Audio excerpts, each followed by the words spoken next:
चलिए, जय हिंद मेरे प्यारे दोस्त, कैसे हैं मेरे प्यारे छात्र, कैसे हैं? आई होप आप सब लोग बहुत अच्छे होंगे। देखिए, इसमें बीबीडी के हिस्ट्री क्वेश्चन को आपको रटवाने का प्रयास किया जा रहा।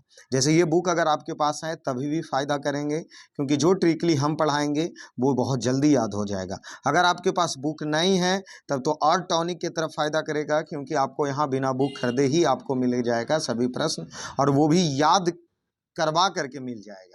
ठीक है, तो अगर आपके पास बुक है तभी, और बुक नहीं भी है तभी आप अवश्य ही इस ग्रुप से आप जुड़िए। ठीक है, तो चलिए आइए जल्दी से जुड़ जाइए और जल्दी से इस परिवार को, इसको मेंबर बना लीजिए, और एक बार थैंक्स हमें आप अवश्य कमेंट कर दीजिए। ठीक है, तो चलिए आइए देखिए हम कैसे आपको याद करवाते हैं कि यूरोप में राष्ट्रवाद के जितने भी इंपॉर्टेंट प्रश्न वो तो बीबीडी में दिया ही रहता है, तो आप इसे पढ़ लीजिए। अगर कोई आपके गांव के अड़ोसिया पड़ोसिया या मोहल्ला वाला व्यक्ति अगर कोई कहता है कि बीबीडी गाइड से नहीं पूछता है, तो आप उसके बातों को मत मानिए। आप प्रश्न देख रहे हैं जी, आपके सामने पहला प्रश्न है। दुनिया भर के पूछ ले है सालों में, 14 में, 16 में, 22 में, 23 में पूछ ले प्रश्न, और बोलता प्रश्न नहीं पूछता है। बहुत सारे विद्यार्थी हमारे ऐसे बोलते हैं। चलिए आ जाइए, आइए फटाक से एकदम प्रश्न पे पहले कंप्लीट कीजिए। देखिए पहला प्रश्न क्या कह रहा, जर्मनी राज्य राइन का निर्माण किसने किया था? तो इसका नेपोलियन बोनापार्ट के द्वारा किया गया था। देखिए प्रश्न हम 2-3 बार पढ़ेंगे। जर्मन राइन राज्य का निर्माण किसने किया? Napoleon Bonaparte. जर्मन राइन राज्य का निर्माण किसने किया? Napoleon Bonaparte. ठीक है, अगले प्रश्न है, इटली के एकीकरण में किसके योगदान थे? इटली के एकीकरण में किसका योगदान था? तो इनमें से सभी। विक्टर इमैनुअल को प्रधानमंत्री बनाया गया था। ठीक है, काउंट काबूर का भी योगदान था, गैरीबाल्डी का भी था, मेजिनी का भी था। तो इटली के एकीकरण में यह चारों व्यक्ति का योगदान था। किसका किसका? Victor Emmanuel, Garibaldi, Mazzini, Count Cavour. Victor Emmanuel, Garibaldi, Mazzini, Count Cavour. Victor Emmanuel, Garibaldi, Mazzini, Count Cavour. ये इटली के एकीकरण में इन चारों का योगदान था। चलिए, रक्त एवं लौह की नीति किसने अपनाया? बिस्मार्क ने। रक्त एवं लौह की नीति किसने अपनाया? बिस्मार्क। देखिए 20 बार अगर आपको मारा जाए तो रक्त नहीं निकलेगा शरीर से, इसीलिए बिस्मार्क, रक्त एवं लौह नीति, बिस्मार्क। फ्रांसीसी क्रांति कब हुई? फ्रांसीसी क्रांति कब हुई? तो 1789 ईस्वी में। फ्रांसीसी क्रांति कब हुई? 1789 ईस्वी में। ठीक है, चलिए फ्रांसीसी क्रांति 1789। हिगेल किस देश के दार्शनिक थे? हिगेल किस देश के दार्शनिक थे? जल्दी सोचिए, जर्मनी के। हिगेल किस देश के दार्शनिक थे? जर्मनी के।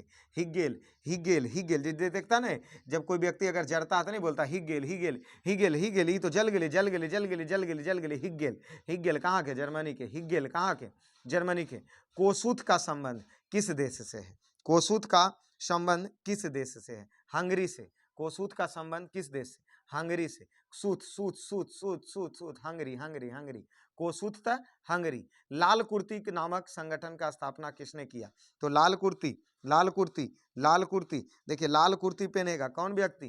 कौन व्यक्ति? कुर्ता उर्ता क्या पहनता है? मुस्लिम लोग ज्यादा। खान अब्दुल गफार खान। लाल कुर्ती खान अब्दुल गफार खान। लाल कुर्ती खान अब्दुल गफार खान। मेजनी का संबंध किस संगठन से? मेजनी का संबंध किस संगठन से? कार्बोनरी। मेजनी का संबंध कार्बोनरी। मेजनी का संबंध तो कार्बोनरी से। चलिए, निम्न में से किस सम्मेलन में जर्मनी की क्षतिपूर्ति राशि को कम किया गया था? किस सम्मेलन में? तो लौसने सम्मेलन। लौसने सम्मेलन मतलब जर्मनी के क्षतिपूर्ति राशि को कम किया गया था। लौसने, देखते हैं क्षतिपूर्ति, तो क्षतिपूर्ति नहीं लग रहा, क्षतिपूर्ति, लॉस चल गया जी, व्यापार लॉस चल गया, लॉस चल गया, तब ना क्षतिपूर्ति को कम किया जाएगा। कौन से? लौसने सम्मेलन, लौसने सम्मेलन। चलिए 10 नंबर आइए, 10 नंबर प्रश्न आइए, वेना कांग्रेस का मुख्य उद्देश्य क्या था? तो राज्य तंत्र का पुनः स्थापना। वेना कांग्रेस में का मुख्य उद्देश्य तो राज्य तंत्र, मतलब फिर से राज्य तंत्र का पूर्ण स्थापना करना था। कौन सम्मेलन से? तो वेना कांग्रेस। कौन कांग्रेस? वेना कांग्रेस। क्या था? तो राज्य तंत्र का पूर्ण स्थापना करना था। और वेना सम्मेलन हुआ कब था? तो वेना सम्मेलन 1815। वेना सम्मेलन 1815। वेना सम्मेलन 1815। चलिए अगले प्रश्न पे आइए। अरे 10 मिनट से ज़्यादा समय लेंगे आपका जी, ठीक है, 10 मिनट से ज़्यादा समय नहीं लेंगे आपका, और इसीलिए अगर ये प्रश्न अगर आप नहीं रटते हैं तो ज़िंदगी भर अफसोस रहेगा।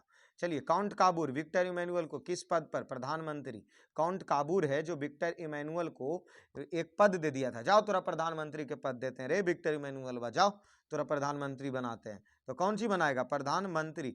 जिब्रेलिन एक क्या थी, तो संस्था थी। जिब्रेलिन एक किसकी थी, तो व्यापार। जिब्रेलिन मतलब एक संबंधित है, एक संस्था था। तो जिब्रेलिन किसकी संस्था थी, तो व्यापारी के। अब व्यापारी के देखते हैं जेब ऐसु भरल रहता, जेब ऐसु भरल रहता के कर, व्यापारी के, इसलिए जेब्रेलिन तो व्यापारी। जेब भरल के कर रहता, व्यापारी के, इसलिए जेब्रेलिन तो व्यापारी। फ्रैंकफर्ट, देख भाई, देख भाई, अगर तू हमरा पैसा वापस नहीं दिया तो फाड़ के रख देंगे। कब, तो 71 71 71, एक के डंडा मारेंगे ना तो बेहोश हो जाएगा। तो 71 है, तो फ्रैंकफर्ट की संधि 1871, फ्रैंकफर्ट की संधि 1871 ईस्वी में। ठीक है, चलिए अगले प्रश्न में आइए। जर्मनी, क्या दिया, 15 नंबर प्रश्न पढ़िए सर। जर्मनी का एकीकरण के लिए कौन उत्तरदायी है, तो बिस्मार्क। जर्मनी के एकीकरण के लिए उत्तरदायी व्यक्ति बिस्मार्क। देखिए 20 बार इतना मारेंगे ना कि सब तू एक हो जाएगा। जो जल रहा है हमसे, वो 20 डंडा जब मारेंगे तेरे को तो वैसे भी ते एक हो जाएगा। तो बिस्मार्क, तो जर्मनी एकीकरण। चलिए, इटली के एकीकरण में कौन संबंध नए हैं, इटली के एकीकरण में कौन संबंध है, तो बिस्मार्क। और जर्मनी के एकीकरण किया के, तो बिस्मार्क किया। और इटली का एकीकरण का संबंध बिस्मार्क से नहीं है। ठीक है, मेजनी, काउंट काबूर, गैरीबाल्डी और विक्टर इमैनुअल का संबंध इटली से था, लेकिन बिस्मार्क का संबंध नहीं था।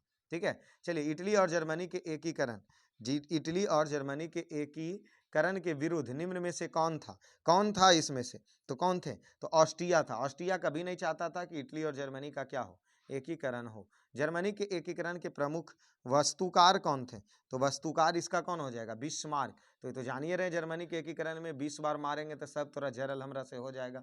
तू बहुत जल रहा है ना, ऐसी ते 10वां पास हो जाएगा ना तो तेरा पड़ोसिया जलेगा बहुत सारा लोग।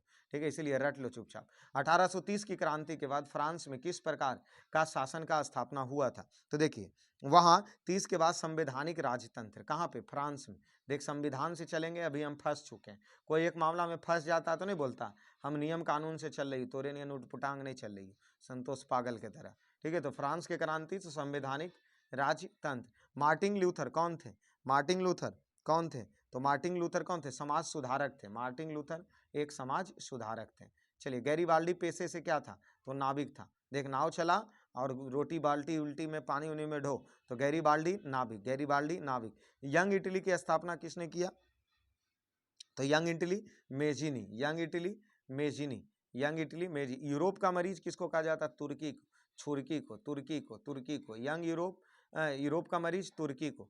किस युद्ध के बाद जर्मनी का एकीकरण हुआ, तो वह सेडान के युद्ध। जर्मनी का एकीकरण किस युद्ध में, सेडान के युद्ध में। जर्मनी का एकीकरण किस युद्ध में, सेडान के युद्ध में। जर्मनी का एकीकरण किस युद्ध में, सेडान के युद्ध में।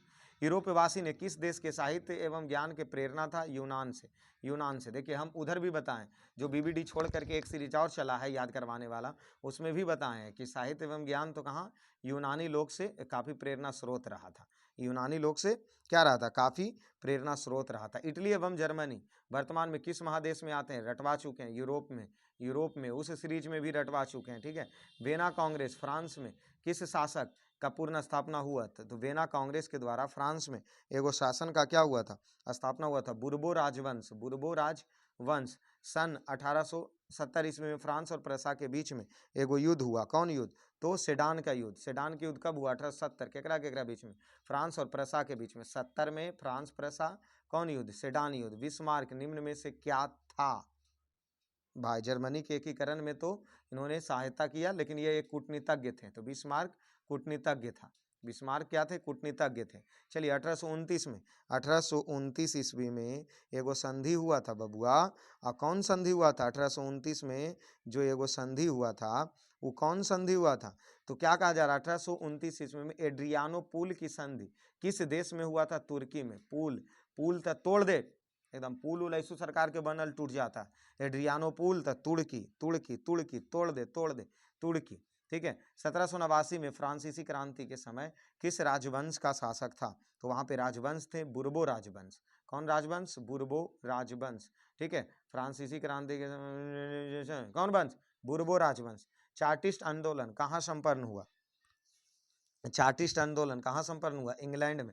देखिए नियम कानून सब बनेगा इंग्लैंड से, क्योंकि इंग्लैंड के हम गुलाम न थे। चलिए चार्टिस्ट आंदोलन। वीना कांग्रेस में पवित्र संघ का योजना किसने प्रस्तुत किया था? देखिए क्या पूछ रहा है, वीना कांग्रेस में पवित्र संघ की योजना किसके द्वारा प्रस्तुत की गई थी? तो रूस के द्वारा। ठीक है, चलिए यूनान के स्वतंत्रता संग्राम में किसको पराजित किया गया था? तो किसको किया गया था? तुर्की को पराजित कर दिया गया था। आगे वाले इंपॉर्टेंट प्रश्न है ये सब, तो जर्मनी का एकीकरण के लिए बिस्मार्क ने कई गो युद्ध लड़ा था? कई गो युद्ध लड़ा? तो 3 युद्ध लड़ा था। कौन कई गो युद्ध? 3 युद्ध लड़ा था। 3 तिगड़ा काम बिगड़ा। ठीक है, यूरोपीय सभ्यता का पालन किसने किया था? तो यूरोपीय सभ्यता का जो पालन करने वाला था वो यूनान थे। नव गुइल्फ कहाँ स्थित है? तो इटली में है। नव गुइल्फ कहाँ स्थित है? इटली में है। चलिए अगला प्रश्न आइए, वेना क्या पूछ रहा? वेना कांग्रेस में कौन राष्ट्र शामिल नहीं था? तो जर्मनी शामिल नहीं थे। कार्बोनरी की स्थापना जल्दी से बता दीजिए, कुछ ही प्रश्न है, 8 को तो प्रश्न है जी। कार्बोनरी की स्थापना किस वर्ष हुई थी? तो कार्बोनरी की स्थापना 1810 में हुआ था। 10 कर बस कर, अब नहीं खाएंगे, काट उठ लेगा नहीं तो। नेपोलियन संहिता किस वर्ष लागू हुआ? नेपोलियन संहिता किस वर्ष लागू हुआ था? 1804 में। 4 में नाप देंगे तो हम, ठीक है, तू बड़ा फटर फटर कर रहा है, और 4 झापड़ मारेंगे ना तो एकदम दौरा पड़े लगेगा मिर्गी के। 4 झापड़ में पूरा नीप पोत देंगे तुमको हम। ठीक है, नेपोलियन संहिता 1804। किस संधि द्वारा स्वतंत्र यूनान राष्ट्र की स्थापना हुई थी? तो स्वतंत्र राष्ट्र की स्थापना हुई थी कुस्तुनतुनिया की संधि के द्वारा। कुस्तुनतुनिया, रे तेरे बेरे को मारेंगे तो सभ्य तेरे को स्वतंत्र यूनान बना देंगे। कुस्तुनतुनिया के। सेडोवा का युद्ध में किसको पराजित हुई थी? सेडोवा के युद्ध में किसके? ऑस्ट्रिया गया था हवा लेने। सेडाओ के युद्ध में। आओ सेडाओ, ओ ने छुपल है तो ओ से ऑस्ट्रिया। सेडाओ पूछ दे, आओ ओ दिया था ऑस्ट्रिया। प्रसा का शासक कौन था? प्रसा का शासक कौन था? तो विलियम प्रथम। विलियम प्रथम कहाँ के शासक था? प्रसा के शासक थे। मेटरनिक क्या था? मेटरनिक कौन था? जल्दी से बताइए तो, मेटरनिक कौन थे जी? ढेर कीजिए गाटर पटर, सब तो हम आपको करवा देंगे। ऑस्ट्रिया के कौन सी था? चांसलर था। मेटरनिक कौन था? ऑस्ट्रिया के चांसलर था। सार्डिनिया पिडमॉन्ट कहाँ के शासक थे? सार्डिनिया पिडमॉन्ट कहाँ के शासक थे? तो विक्टर इमैनुअल का शासक बनाया था। सार्डिनिया पिडमॉन्ट का शासक कौन था ये पूछ रहा था, विक्टर इमैनुअल, जो कि प्रधानमंत्री भी इसी को बनाया गया था। ठीक है, चलिए ये लास्ट है। किस संधि द्वारा जर्मनी का एकीकरण हुआ? 46 में बताइए कौन संधि? कौन संधि? तो फाक जाएंगे तोरा इसी हमरे। तो फ्रैंकफर्ट की संधि। जर्मनी जर चाहे तू मर, लेकिन तोरा फाक जाएंगे। फ्रैंकफर्ट की संधि। राष्ट्रवाद की अवधारणा। राष्ट्रवाद की अवधारणा का जन्म किस घटना से है? तो पूर्ण जागरण। और नेपोलियन ने जर्मनी कि किस संघ की स्थापना किया था? तो एगो संघ बनाया था, राइन संघ। तो राइन संघ। तो देखिए इस प्रकार से मात्र आपको 10 से 12 मिनट में 50 प्रश्न रटाने का प्रयास किया गया है। तो आप सब लोग बने रहिएगा, और ये सीरीज लगातार चलता रहेगा। किसका भी? तो बीबीडी गाइड का भी सीरीज चलता रहेगा। चलिए।